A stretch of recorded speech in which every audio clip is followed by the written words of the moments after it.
Hey, brother. Hey, brother. Hey, brother. Brother mine. Brother mine. Brother mine. Brother mine. Brother mine. Brother mine.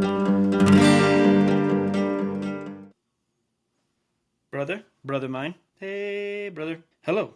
How are you doing? I wanted to admit to you something. Thing number one, two things to you. Thing number one, I like talking to you. I enjoy our conversations, our jibber jabber, our back and forth, and we don't do it enough, the talking, and I enjoy it and I want more of it. Thing number two that I would like to admit is I have been inspired by John and Hank Green, brothers, coincidentally, also, and their YouTube channel, Vlog Brothers, which is a vlog about them being brothers where they talk back and forth. And I've been inspired and I like you, and so I would like to do that. So that's what this is. I also think that talking, I am a fan of a quote by Flannery O'Connor. Flannery O'Connor. Flannery O'Connor. The quote by Flannery O'Connor, so they tell me, that says, "I write because I don't know what I think until I read what I say." And I think equally applicable to talking. Also, something you and I have in common is that I think potentially our only marketable skill is talking. And we both talk a lot. And I want to talk to each other more, and we don't talk enough. And so this is a good way for us to talk within the confines of our own calendars. Where we can take our chatty Cathying and put it into a place, and then we can watch the watching Wallery somewhere else. And I think that will be valuable, because I also think that when I write or talk, my audience very much informs what I talk about and how I think. And knowing that you are my sole audience in this is helping me express the things that I'm thinking about that I would really only want to talk to you about. You can consider this a higher production value voice message, if you will. So this experiment, I am naming Brother Mine because you and I are both fans of Sherlock. Fun fact, I thought about the name for this experiment where we make videos back and forth to each other. I wanted to name it Brother Mine because of Sherlock. When Mycroft says Brother Mine, that's the name of this. I made the sign in preparation for both making the intro that I made for the beginning of this. Hey, brother. And also this sign. I rewatched Sherlock, and fun fact, Mycroft does not say Brother Mine until season 3, which you've seen it, so no spoilers, but I don't know if anybody else is wandering onto this, seeing it.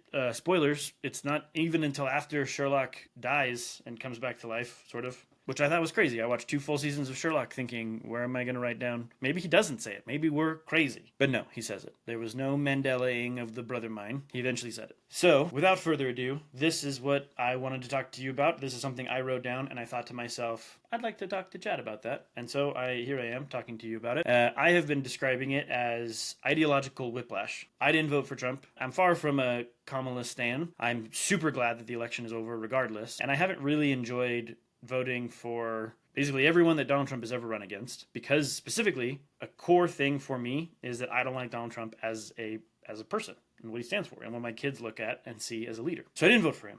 And so I was caught off guard. And it's important to note that it was a big shift. This was not a close election. This was not hammered out in a court of law. This was a very clear electoral victory. People very strongly wanted to vote for Trump. And that was surprising to me.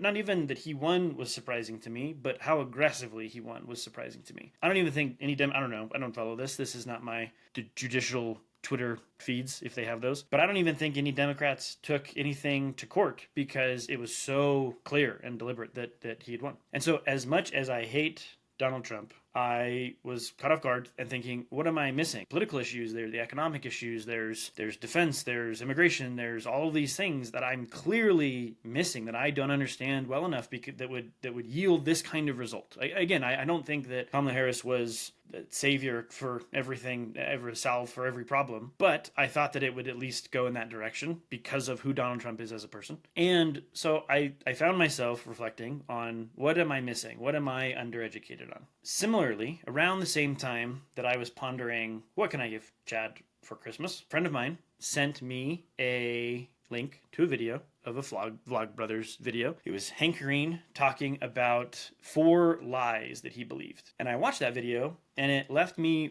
thinking and connecting the dots to this conundrum that I've had of what am I missing? What ideas am I not exploring enough, or issues am I not well versed enough on? And even on my blog, I have specifically written a piece where I talked about bubble brains and the importance of becoming unprogrammable. And I've thought about that, and I've talked about that, and I try myself to be unprogrammable. I try very hard to not be any of the extremes. I do not consider myself an extremist liberal. I don't consider myself an extremist conservative. I find the things that I think feel of truth, and I try and adopt that, and I try and live in the nuanced middle. Hank's video left me thinking, in which ways have I been programmed? And then, as the wonders of the internet are meant to do, I was brought a few different videos. First, I watched a monologue of Stephen Colbert talking about the sort of well-known stories about RFK Jr. We're familiar with him because he's done a whole mess of crazy stuff, including, but not limited to,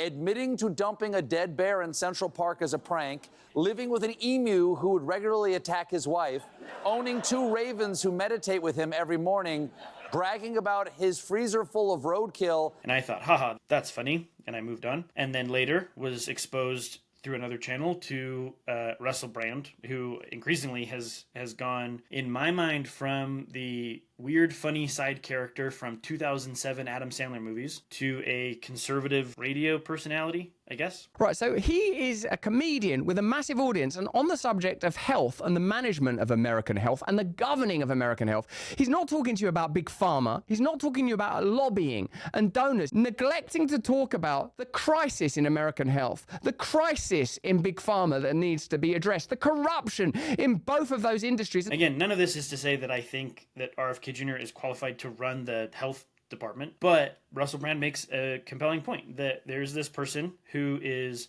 calling attention to a status quo. And what is the status quo? Well, it's big pharma and massive agricultural firms and all of these deeply entrenched moneyed interests with lobbying and all of this power who have increasingly made America fat and sick, and then increasingly are pushing for now, things like Ozempic, which arguably I feel like if, in an anti-perfect dystopian world, these big organizations could make us Wall-E style fat and happy and sick, and things like Ozempic could turn us into perpetual renters or subscribers in our own body, where we're stuck having to buy this drug forever to keep us even remotely healthy, while at the same time being able to sell us more unhealthy foods and all these things. And so that left me thinking, maybe I have been programmed to hate RFK Jr. Maybe all these issues that I thought were important enough, that people would articulate well enough, that clearly would mean that Trump isn't going to win, or that all these things are going to happen. I've been programmed to think that by the media that I'm consuming and by the stuff that I'm reading and the people I'm tweetering at. So I experienced that ideological whiplash where I think this, and then I think, well, maybe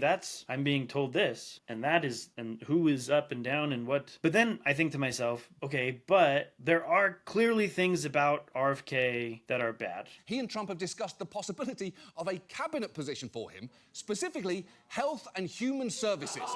And if that is true, that is a nightmare. There is no good outcome here. Even if RFK drops out tomorrow, he'll have injected and amplified misinformation that, as you've seen, takes a lot of effort to debunk. And I feel like those things are true.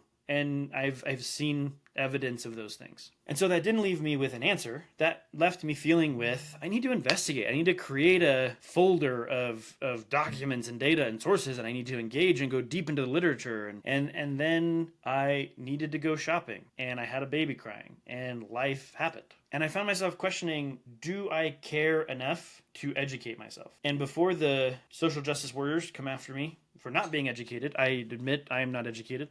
But I don't know that anybody is educated enough. Again, obviously because of this, brother of mine is inspired by Vlogbrothers, and I wanted to make sure that I really did like Vlogbrothers, and so I've watched a lot of Vlogbrothers, and I watched another video where Hank Green was talking about trust. Before the internet, and also right now, like a lot of society is built on trust. Like this is a complicated world. We can't keep all of it in our heads at the same time. Nobody is going to know everything. We have to trust that there are people who understand the way that the roads work, people who understand how the voting works, people who understand how clinical trials work, and that all of those people are worthy of trust because one person can't know all of those things. That is the whole thing that has allowed humans to get to where we are, is to share that labor. And I can't be informed enough on all of the things. And the argument becomes, okay, but what are the most important issues of the day? It's like, okay, immigration. I should be more informed on immigration. And, you know, Israel versus Palestine and the U.S. being a staunch ally of Israel, like all of those things I should be more educated. There is a myriad of things that I could be more educated on. But I also have a life and a career and children and all of these things that take up my time. There are rabbit holes to go down into my religion. There are rabbit holes to go down in my career. To go down these rabbit holes, my argument is, well, what do I care enough about to go down the rabbit holes for?